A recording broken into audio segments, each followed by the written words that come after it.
want to call your attention to a disturbing trend that I find in my beloved country. Not long ago, some of our service chiefs retired.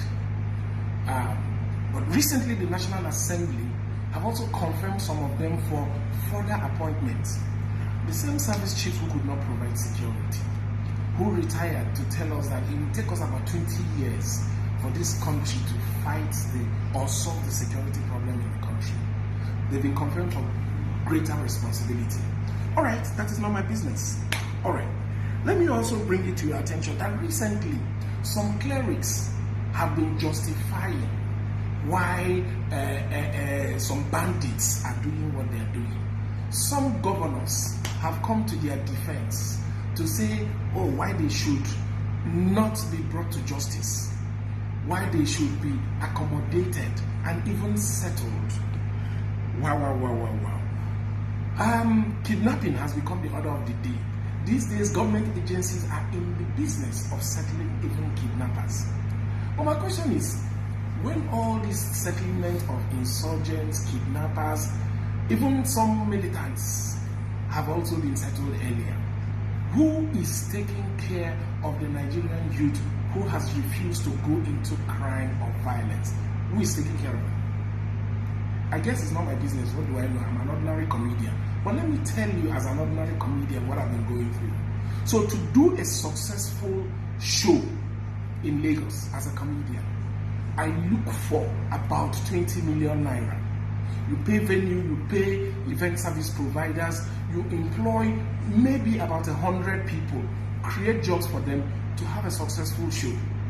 And in the course of struggling to raise funds to do your successful show, some of the pastors would even discourage their congregation from coming. They will say, oh, it's a worldly event.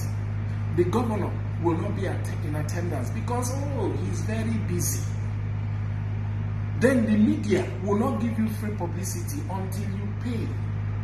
So you spend all this money, you go through all this stress and create jobs for 100 other youths without people really coming to your aid. You just tap into goodwill and some of your friends. Now COVID-19 has been here for more than a year.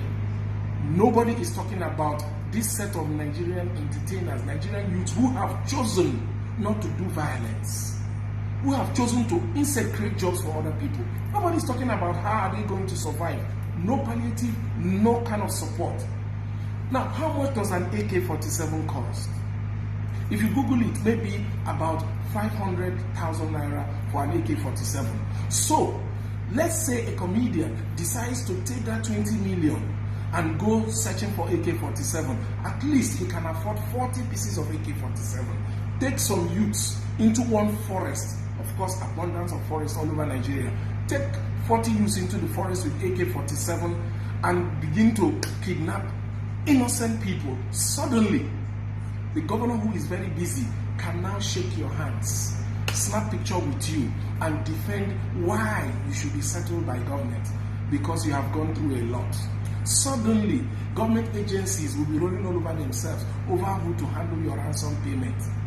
Suddenly, the media will be giving you non-stop coverage. Suddenly, the pastors and their congregation will be praying for safety in the land. This is the country where we have found ourselves. God help Nigeria, but we must help ourselves.